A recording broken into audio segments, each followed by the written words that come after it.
Hello students, greeting for the day. As rightly said by the someone, learning is a continuous process. We should never stop learning. So, keeping in mind the situation of nowadays, instead of face-to-face learning, we switch over to the e-learning. I, Professor Sonal Agrawal, welcome you all in the fifth semester.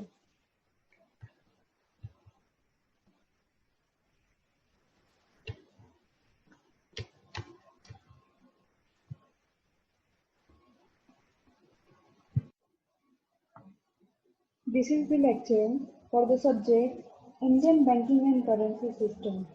In the first year, we have learned Banking and Insurance Paper 1 in first semester, Banking and Insurance Paper 2 in the next semester. In the second year, we have learned Banking Law and Practice Paper 1 and 2 in third semester, Banking Law and Practice Paper 3 and 4 in the fourth semester. In the TY, the name of your banking subject is Indian Banking and Currency System. Paper 5 and 6 we are going to learn in the fifth semester, and in the next semester the name of the subject is same, Indian Banking and Currency System, paper number 7 and 8. This is paper 5 is a subsidiary banking. Paper number 6 is the main banking or principal banking. This is the syllabus for paper 5. There are 5 units. All the units have the same weightage 20%. The first unit is Indian banking system. Second one is the nationalization. Next one is scheme of development of banking. Next is the State Bank of India, and the last one is the mutual fund. Now we are going to see our syllabus in detail. Where unit number 1 is Indian banking system is bifurcated into a single chapter. The name of the chapter is Indian banking system.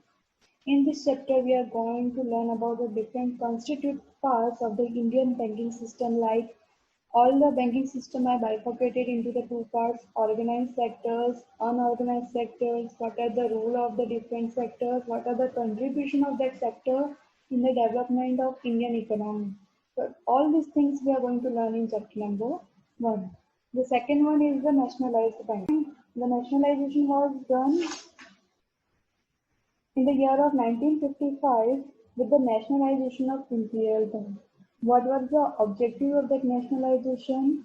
What was the progress of bank after nationalization? What are the achievements and shortcomings we are going to learn in this chapter? The next chapter is the private bank. So what do you mean by private bank? Yes, of course, we all aware about it. That private banks are those banks who are allowed to start the operation by their own choice. The private banks are allowed to functioning in the market with the objective of improving the efficiency and the productivity of bank. Next chapter is the multinational bank. The name is specified the meaning itself. The multinational bank means the bank who is having the branches in the foreign countries also. The next chapter is the lead bank. Lead bank means those banks who are working as a leader in a particular district for the development of that particular area. Next is the deposit insurance scheme. Deposit insurance scheme is a scheme started by the RBI to protect the interest of the depositors. Next is the NBFC, non-banking financial institutions. There are some institutions in the market, they are not the banking institution, they are not the banking company, but still they are functioning the banking functions like accepting the deposit and granting the loan. The next is the banking industry modernization. In this chapter, we are going to learn about the different tools of modernization adopted by the banking. We can say this is the e-banking chapter. The next unit number 4, State Bank of India is bifurcated into two chapters, SBI and Exim Bank. We all are familiar with the SBI Bank. SBI Bank was previously known as the Imperial Bank of India. After the nationalization, it is known as the State Bank of India. State Bank of India is worked as the agent of RBI, as the branches of RBI are not available everywhere. The next bank is the Export Import Bank, our Exim Bank. The Exim Bank works as an apex bank in the field of the export and import. We are going to learn the different objectives of the bank, what are the achievements, what are the role of the Exim Bank, what are the shortcomings of the Exim Bank in this chapter. The last unit is the mutual fund. What do you mean by mutual fund? The mutual fund means some kind of collective investment, you can say. A mutual fund is a trust that pools the saving of a number of investors who wants to share a common financial goal. We are going to learn the history of the mutual fund, the types of the different mutual fund, what are the objective of mutual fund, which type of mutual fund is beneficial for us as an investor according to our goals. All these perspective we are going to learn in this chapter. So again, there are five chapters, five units, and which are bifurcated into the 11 chapters. We are going to start our very first chapter number 1, Indian banking system, without wasting our time. In this chapter, we are going to learn the introduction of the Indian banking system, what is the definition of a bank, different constitution of the Indian banking system, what are the role of the bank for the development of Indian economy, and what are the recent reforms done in the banking system, especially the Commercial Bank of India, and what are the functions of commercial bank, development of that bank in India, and what are the weaknesses of that bank. We are going to learn in this chapter. The first question arises, what do you mean by banking? The answer is, the banking is an institution which accepts the deposit from the public for the purpose of lending or investing. As per the definition given by the Banking Regulation Act, section number 5, 1949, the banking means the accepting of deposit of money from public for the purpose of lending or investing, which is repayable on demand or otherwise, and it can be also withdrawable by a check, draft, order, or otherwise. So we can withdraw the money from the banking institution by two ways: by demand or after maturity period. Demand money and time money. So what are the main function of a bank? Accepting the deposit from the public, accepting the deposit, and second function is granting the loan.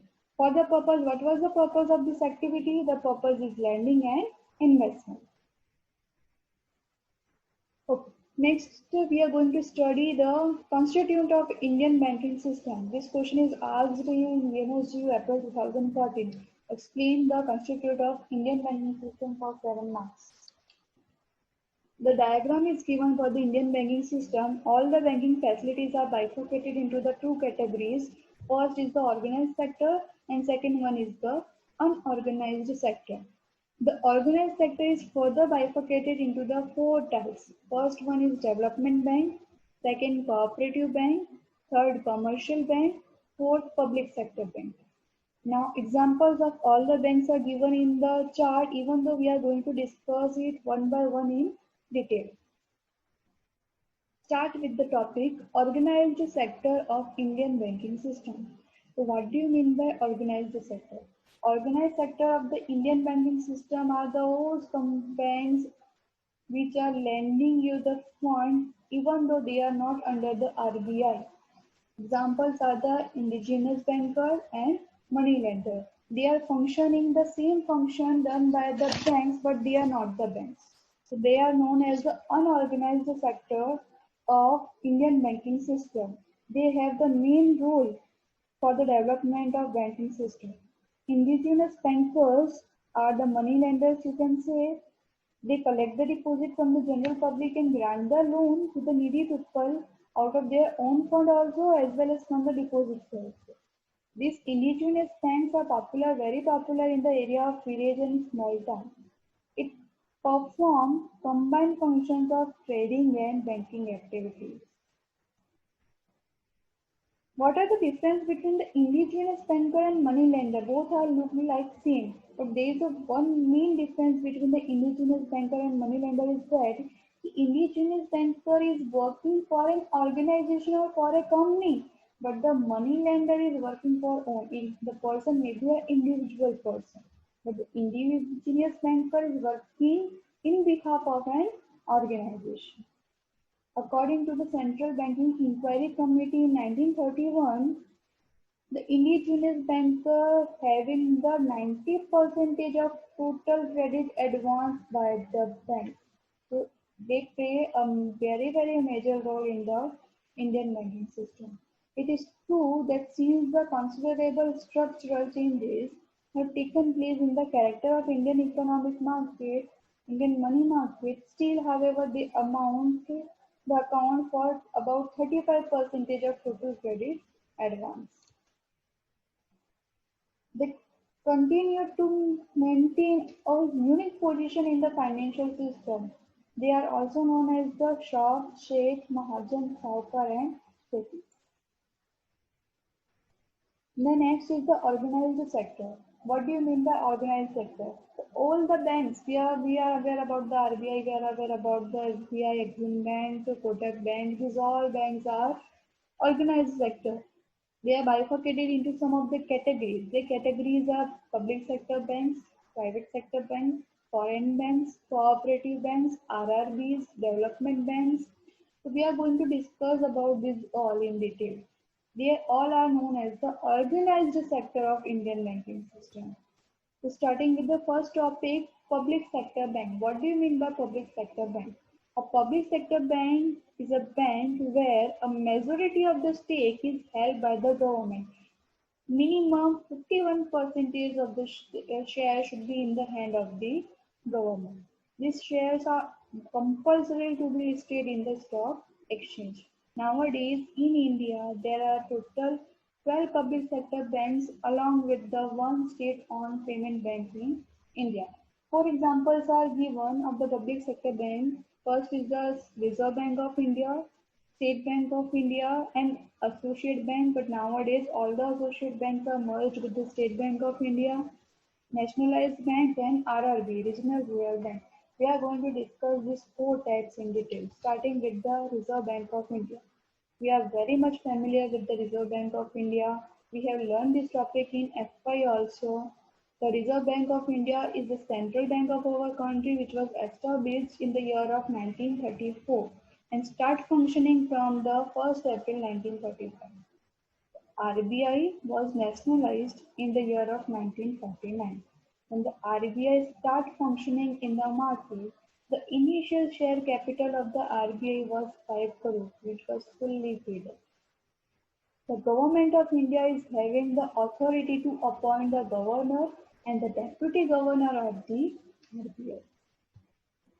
Apart from performing a traditional functions as a central bank, traditional functions means three main functions: accepting the deposit from public, granting the loan, and discounting of bills. Apart from these traditional functions, RBI also perform the development functions in the market.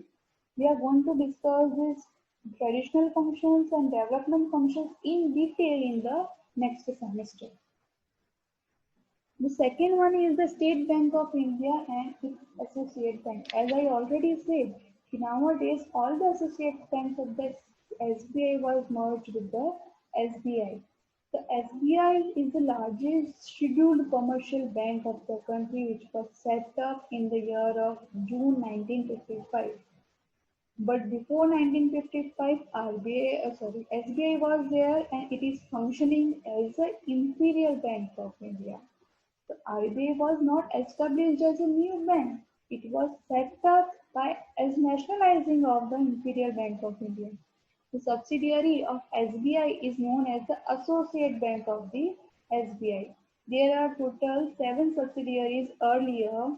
In July 2008, the State Bank of Saurashtra and in July 2010, the State Bank of Indore was merged with the SBI and other 5 associate banks of SBI had merged with SBI on April 1st, 2017. So now there is a no subsidiary or no associate bank of the RBI is there.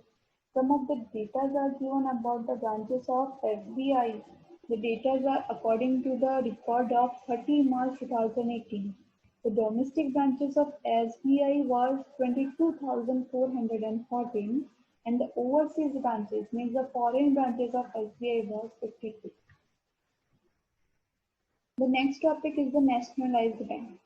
What do you mean by nationalized bank? Nationalized banks are those banks of which the ownership are in hand of the government bodies. It may be the state government, it may be the central government.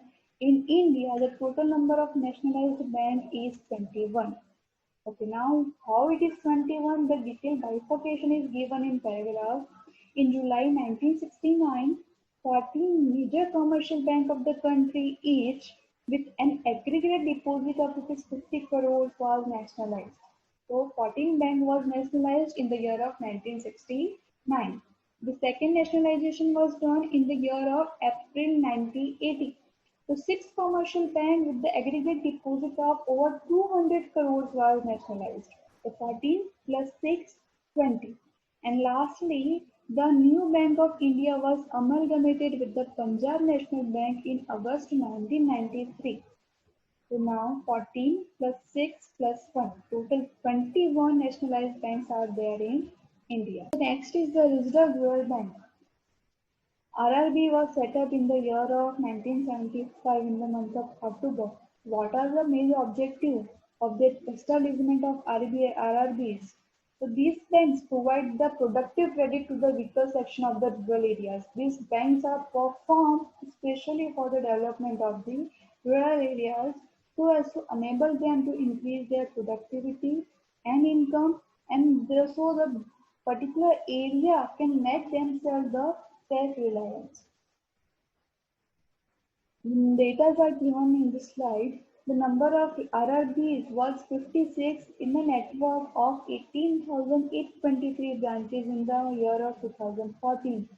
About 53% of the credit was advanced to the agricultural sectors and 47% was advanced to the rural RTs, retail trades, and cotton industry.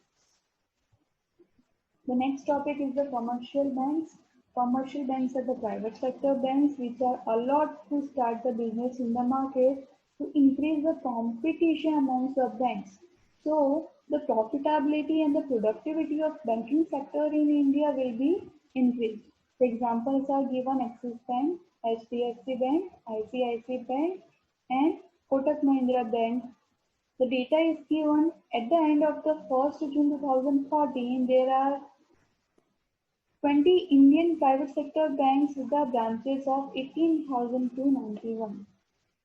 The private sector banks was categorized in the two categories. First is the scheduled bank and the second one is the non-scheduled bank. Scheduled bank can be further categorized in the Indian banks and foreign banks. To start with the scheduled bank means those banks which are listed under the RBI, which are listed under the second schedule of RBI, which are listed under the second schedule of Reserve Bank of India Act 1934. In short, we can say if any bank is working as per the rules and regulation of the RBI, then that bank is a scheduled bank. What are the conditions? The first condition is minimum value of paid-up capital and reserves must be rupees 5 lakh. The second condition is the bank must be satisfied to the central bank that he is not doing any activity which is against the interest of depositor. And next, the bank needs to be a corporation rather than a sole proprietor or partnership firm. Next is the non-scheduled bank. This is just the opposite of scheduled bank. Scheduled bank are listed under the second schedule of RBI and non-scheduled bank are not listed under the second schedule of RBI. According to the Reserve Bank of India Act 1934, they do not comply with any provision of the central bank and they are not able to serve and protect the interest of the depositors. Non-scheduled bank also have to maintain the CRR, cash reserve requirement or cash reserve ratio, but not with the RBI. They have to maintain CRR with themselves in their local area banks. The next is the cooperative bank. We have learned this topic as a chapter in first year banking. Cooperative bank, the main objective of the cooperative bank is the social welfare, not the profit. This bank was established in the 20th century. The primary objective is to provide the short-term and medium-term finance to especially agriculturals at a reasonable rate of interest, so they should be out of the clutches of the money lender and other credit agencies. You may remember this image. There is a three-tier structure of the cooperative banks. The basic level is the primary credit societies. The next level is the central cooperative banks, and the top level is the state cooperative bank. Primary credit societies are working at the rural areas and villages. Central cooperative banks are working at a district level, and the state cooperative banks were working at the state level. The state cooperative bank is the apex bank in case of the cooperative bank, and the central cooperative bank are the link between the state cooperative bank and primary credit societies. In case of need, primary credit societies were not able to contact the state cooperative bank directly. They have to take the help of the central cooperative bank. The next is the development banks.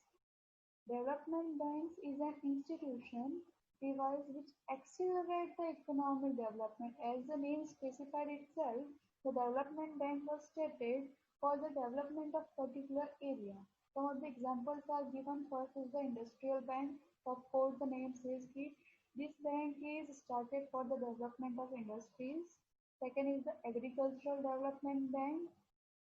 This bank was started for the development in the field of agriculture.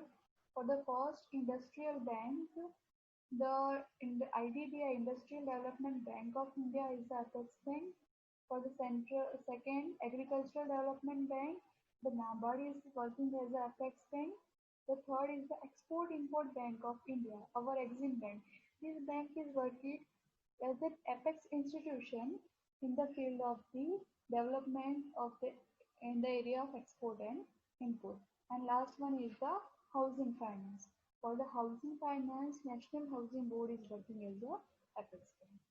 These all are the development banks which are established for the particular objective of development of a particular area.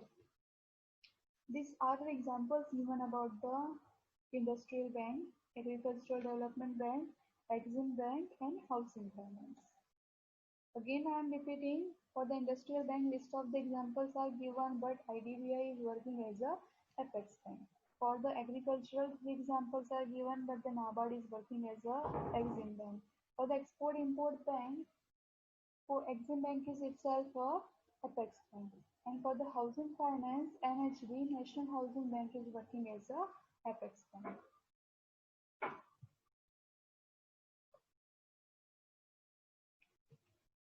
This is just a revision of all the topics whichever we discussed just now in the lecture. Industrial banking system is bifurcated into two categories, unorganized and organized sectors. We learned this in this lecture. And this organized sector is bifurcated into the four categories. First one is the public sector bank, second commercial bank, third is the cooperative bank, and fourth is the development bank. For the development bank, we had already discussed this as a chapter in our SY in the subject of banking too. Now let us start with the next topic, role of the banking system in the economic development. This question is very IMP. As you can see in the PPT, this question is asked so many times in the university examinations. So the role of the banking system in the economic development of the country are divided in some of the subparts. So you can see there are 11 subparts. First one is the mobilization of savings. Second, providing credit facilities to developing sector. Third, financing for foreign trade and foreign exchange. Fourth, introduction of social banking. Fifth, reducing regional disparities. Next, promotion of entrepreneurship. 7. Maintaining reasonable price stability. 8.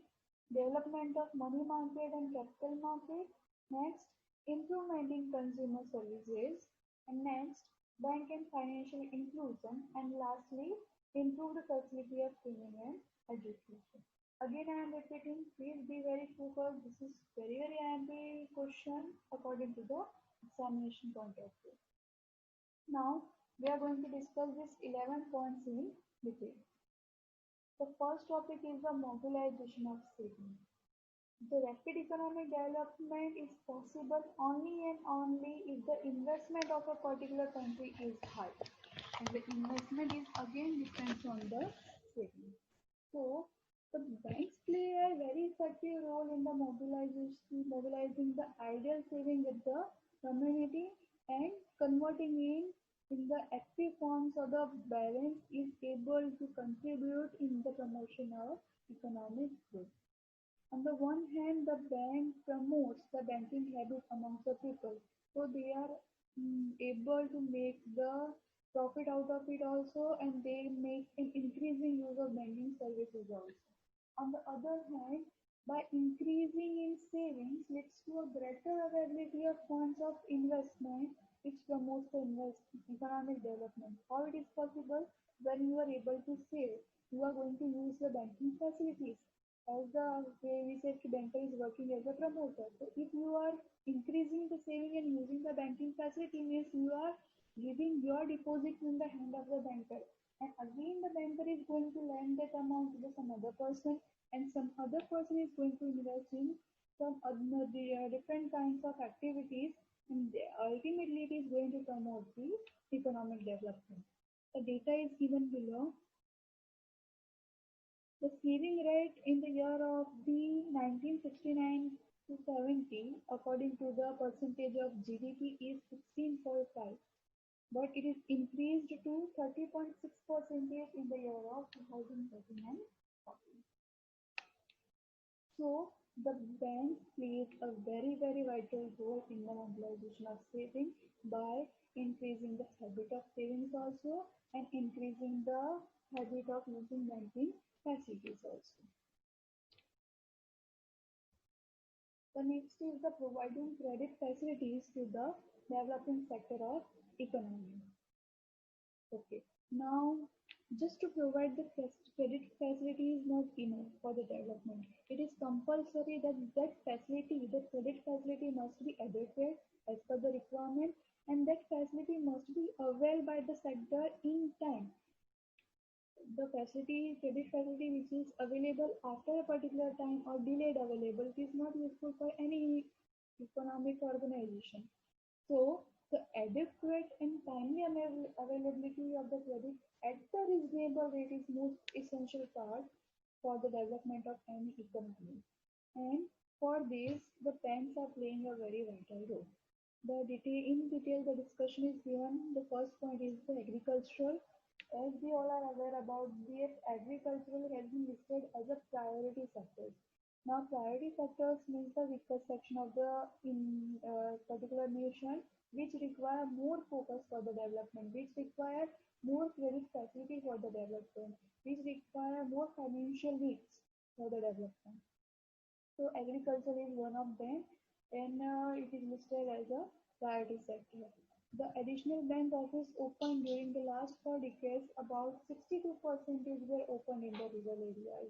As we discussed, out of the total bank offices opened in the last 4 decades, out of that 62% were opened in rural areas, so they are able to help the agricultural sector.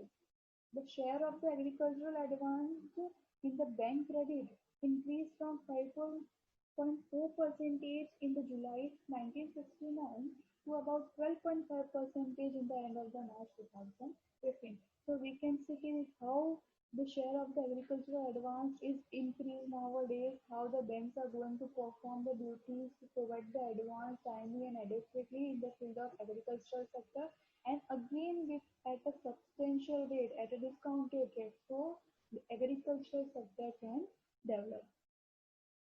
The next is the industry. Banks are also providing the timely and adequate credit to the industry. Why? Because it is compulsory for an industry to maintain an adequate working capital.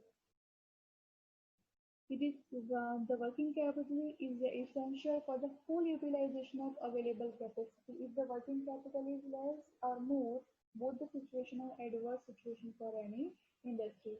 Less working capital may be the stoppage of production process or any other, and the more working capital will be unnecessary blockage of the capital, the opportunity loss of the profit, this all this. So both the situation are adverse for any industry. So the banks are performing the duty to provide the adequate working capital of the industry.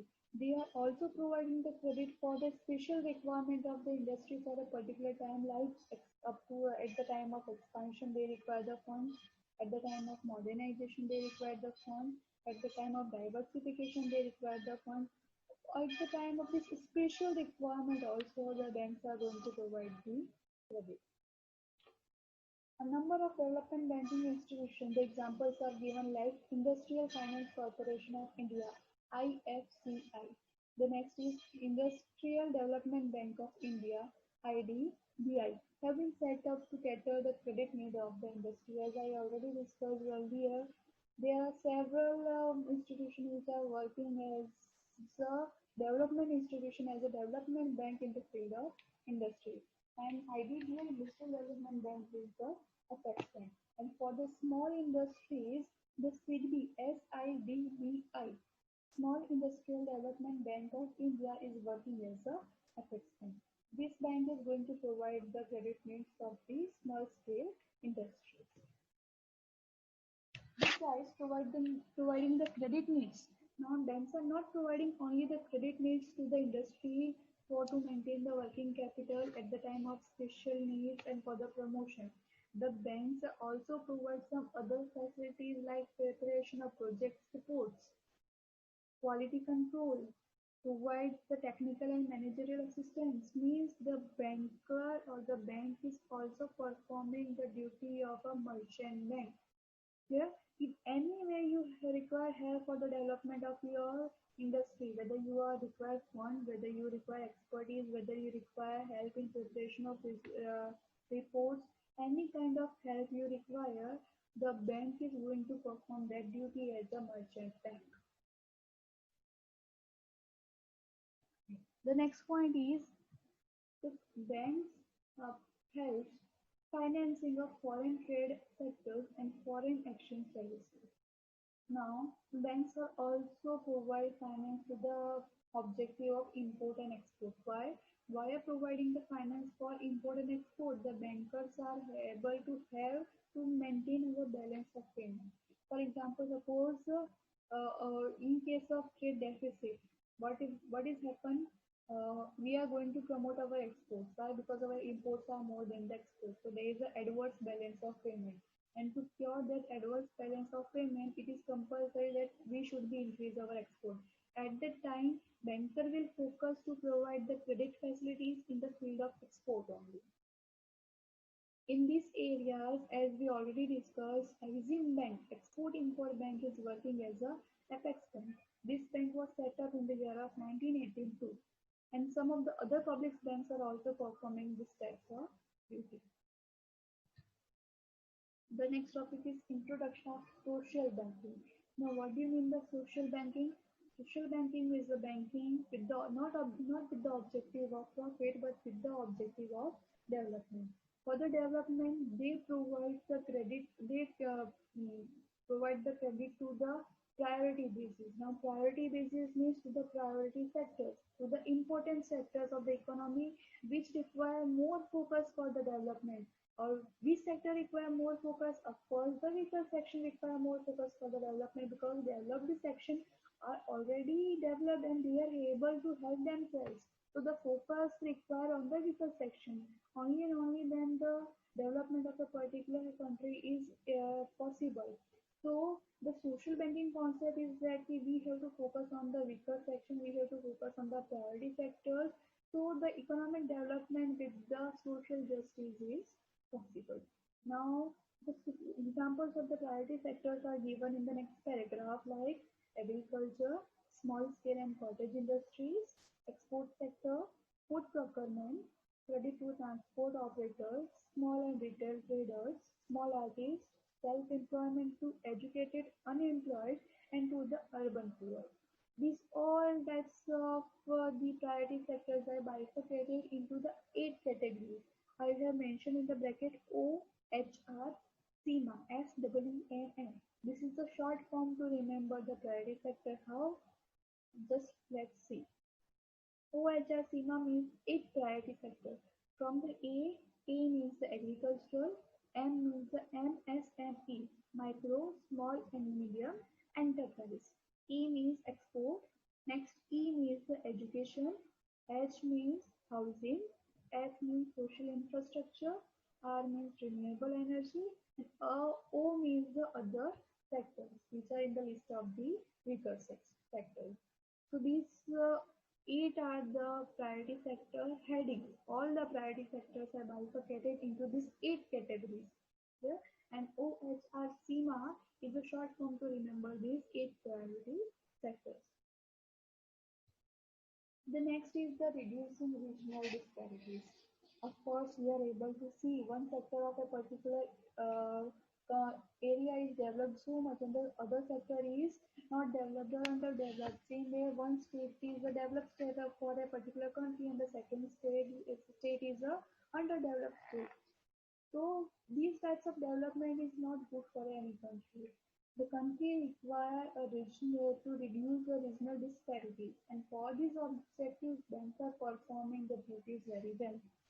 It is essential that the regional disparities in the level of the development are contained within a tolerable limit. If that disparities is out of the limit, so this is an adverse situation for any country. Credit be given to the private sector as we discussed earlier for the development. Social banking is focusing on the research section. Social banking is focusing on the priority sector, so the development of all the sectors are possible.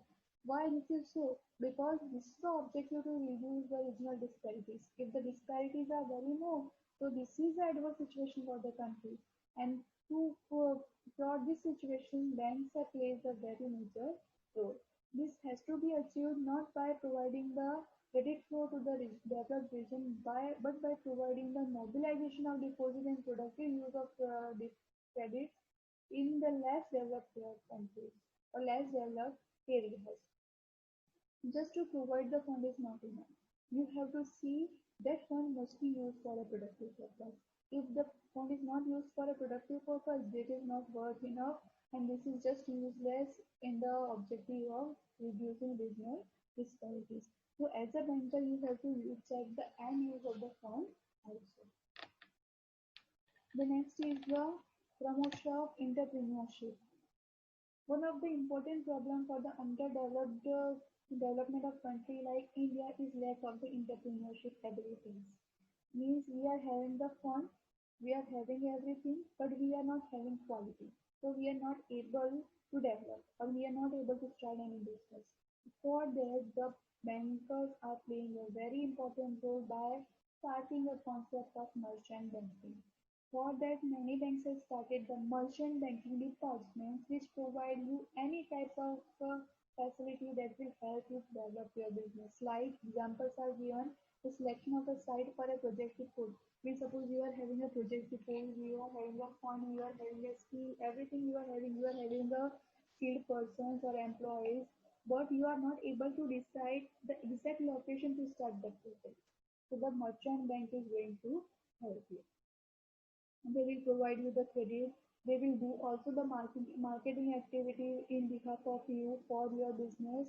They will also provide you the technical and managerial services.